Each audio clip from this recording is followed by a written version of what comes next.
أعوذ بالله من الشيطان الرجيم بسم الله الرحمن الرحيم كما أرسلنا فيكم رسولا منكم يتلو عليكم آياتنا ويزكيكم ويعلمكم الكتاب والحكمة ويعلمكم ما لم تكونوا تعلمون.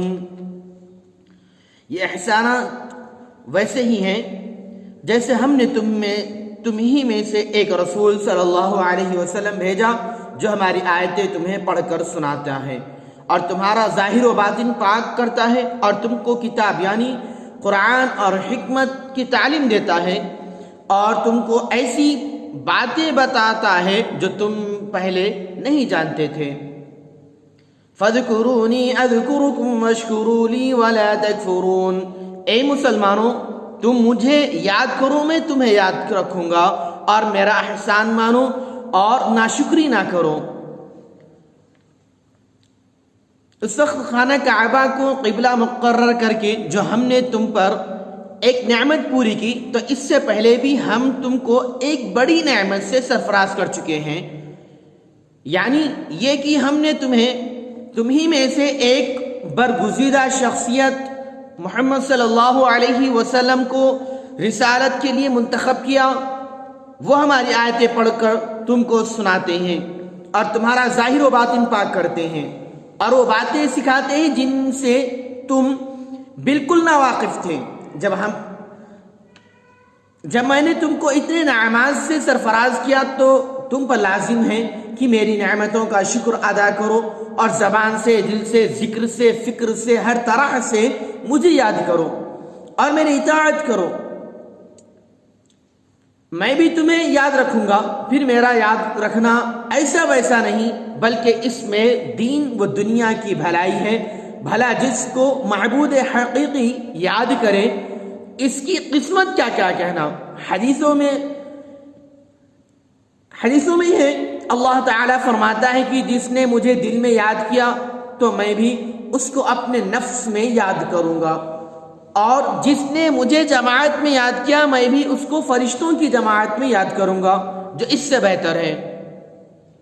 یا ایھا الذین آمنوا استعینوا بالصبر والصلاۃ ان اللہ مع الصابرین. اے ایمان والو صبر اور نماز سے مدد لیا کرو، بے شک اللہ صبر کرنے والوں کے ساتھ ہے. امت مسلمہ کو طرح طرح کی نعمتوں سے سرفراز فرما کر ایک بہترین امت بنایا اور ساری قوموں کی قیادت کی ذمہ داری اس کے کاندھوں پر رکھی. تو لازم ہوا کہ امت مسلمہ کو زندگی میں بڑی بڑی آزمائشوں سے گزرنا پڑے. ان آزمائشوں کا مختصر تذکرہ بعد کی آیتوں میں کیا گیا ہے. اس لیے امت مسلمہ کو صبر اور نماز کی تلقین کی جاتی ہے. صبر کی حقیقت یہ ہے کہ مشکلات کے جھیلنے اور نفسانی خواہشات سے مغلوب نہ ہونے کی قوت پیدا ہو جائے. نماز کی حقیقت یہ ہے کہ اللہ کے ذکر و فکر سے روح کو قوت ملتی ہے. جس جماعت میں یہ دو قوتیں پیدا ہو جائیں گی اللہ کی مدد ہمیشہ اس کے شامل حال رہیں گی اور وہ کبھی ناکام نہیں ہوگی. وَلَا تَقُولُوا لِمَنْ يُقْتَلُ فِي سَبِيلِ اللَّهِ أَمْوَاتٌ بَلْ أَحْيَاءٌ وَلَكِنْ لَا تَشْعُرُونَ. اور جو لوگ اللہ کی راہ میں مارے جائیں انہیں مردہ نہ کہو، وہ تو زندہ ہیں مگر تم اس بات کو نہیں جانتے. سب سے بڑی آزمائش جس سے امت مسلمہ کو گزرنا ہے وہ اللہ تعالیٰ کے راستے میں جان کی قربانی ہے، اور یہی صبر کا سب سے بڑا اور درجہ ہے. اس لیے ترغیب کے لیے ان لوگوں کی فضیلت کا ذکر کیا جو اللہ کی راہ میں اپنی جانوں کی قربانی دیتے ہیں، اور فرمایا کہ جو لوگ راہ حق میں جان دیتے ہیں ان کو مردہ مت کہو. اس راہ میں جان دینا مرنا نہیں، عین زندگی ہے. ہاں اتنی بات ہے کہ تم اس زندگی کی کیفیت سے ناواقف ہو. وَلَنَبْلُوَنَّكُمْ بِشَيْءٍ مِّنَ الْخَوْفِ وَالْجُوعِ وَنَقْصٍ مِّنَ الْأَمْوَالِ وَالْأَنفُسِ وَالثَّمَرَاتِ وَبَشِّرِ الصَّابِرِينَ. اور یقیناً ہم کسی قدر خوف اور بھوک سے اور مال اور جانوں اور پھلوں کے نقصان سے تمہاری آزمائش کریں گے، اور اے پیغمبر صلی اللہ علیہ وسلم ان صبر کرنے والوں کو خوشخبری سنا دو۔ الذين اذا اصابتهم مصيبة قالوا انا لله وانا اليه راجعون، کہ جب ان پر کوئی مصیبت آ پڑتی ہے تو کہتے ہیں کہ بے شک ہم تو اللہ ہی کے ہیں اور اسی کی طرف لوٹ کر جانے والے ہیں۔ اولئک علیہم صلوات من ربهم ورحمہ واولئک هم المہتدون، یہی لوگ ہیں جن پر ان کے پروردگار کی عنایت اور رحمت ہے اور یہی سیدھے راستے پر ہیں۔ صبر کا اعلیٰ مرتبہ پانے والوں کا ذکر کرنے کے بعد فرماتا ہے کہ یاد رکھو جس راہ میں تم نے قدم اٹھایا ہے ناگزیر ہے کہ تم کو اس کی آزمائشوں سے گزرنا پڑے۔ دشمن کا خوف، بھوک کی تکلیف، جان و مال کا نقصان، پیداوار کی تباہی، یہ سب آزمائشیں کچھ نہ کچھ ضرور تمہیں پیش آئیں گی۔ پھر جب لوگ صبر سے کام لیں گے وہ قابل مبارکباد ہیں۔ ان لوگوں کا حال یہ ہے کہ جب کبھی ان پر کوئی مصیبت آ پڑتی ہے تو ثابت قدم رہتے ہیں، صبر اور ذکر الہی سے اپنی روح کو قوت پہنچاتے ہیں اور یوں کہتے ہیں انا للہ و انا الیہ راجعون، ہماری جان و مال سب کچھ اللہ کا ہے اور ہم سب کو بالآخر اسی کے پاس جانا ہے۔ جو لوگ مصیبتوں میں اس طرح صبر کریں ان پر پروردگار کی طرف سے رحمت نازل ہوتی ہے اور یہی لوگ ہدایت یافتہ اور کامیاب ہیں۔ ان الصفا والمروة من شعائر الله فمن حج البيت او اعتمر فلا جناح عليه ان يطوف بهما ومن تطوع خيرا فان الله شاكر عليم، بے شک صفا اور مروہ نامی دو پہاڑیاں اللہ کی نشانیوں میں سے ہیں، پس جو شخص خانہ کعبہ کا حج یا عمرہ کرے اس پر صفا اور مروہ کے درمیان طواف یعنی آمد و رفت کرنے میں کچھ گناہ نہیں بلکہ معجب ثواب ہے۔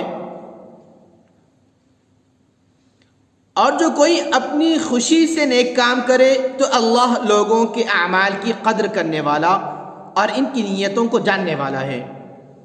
اس سے پہلی آیت میں صبر کی فضیلت اور صبر کرنے والوں کی تعریف بیان کی گئی۔ اس سلسلے میں ایک تاریخی واقعہ کا ذکر کیا گیا ہے تاکہ لوگوں کو ترغیب ہو اور صبر کی فضیلت ان کے دلوں میں اچھی طرح بس جائے۔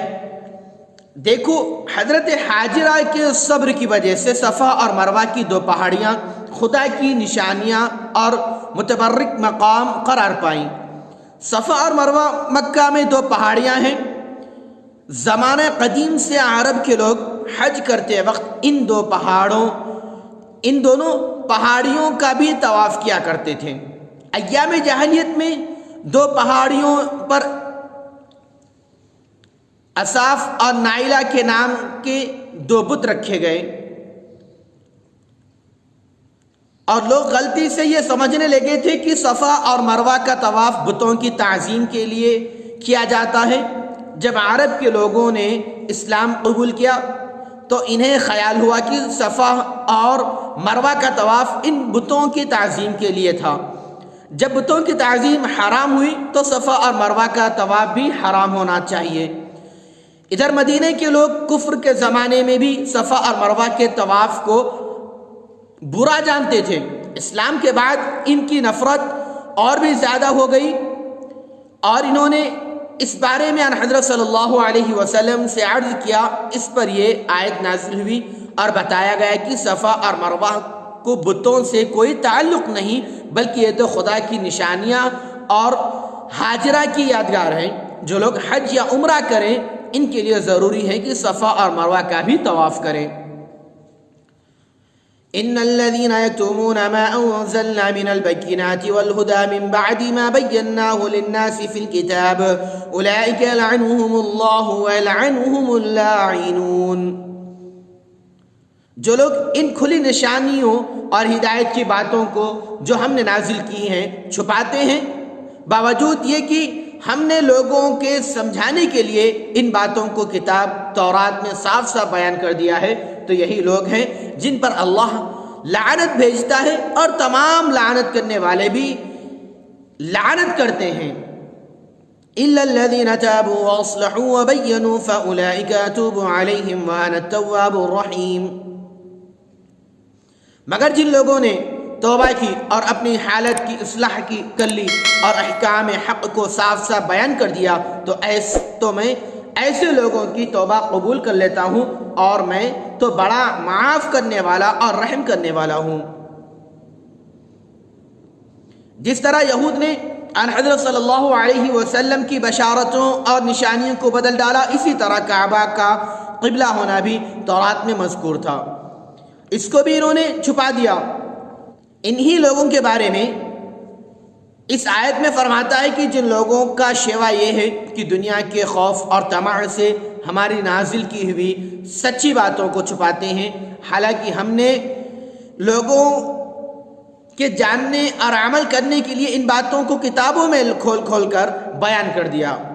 تو ایسے لوگوں پر ہماری لعنت ہے، اور دوسرے تمام لعنت کرنے والوں کی لعنتیں برستی ہیں، مگر جن لوگوں نے سچے دل سے توبہ کی اور اپنی حالت کی اصلاح کر لی اور ساتھ ہی احکام حق کو چھپانے کی بجائے انہیں صاف صاف بیان کر دیا، تو ہم ایسے لوگوں کی توبہ قبول کر لیتے ہیں، اور ہم بڑے ہی درگزر کرنے والے اور مہربانی سے بخشنے والے ہیں۔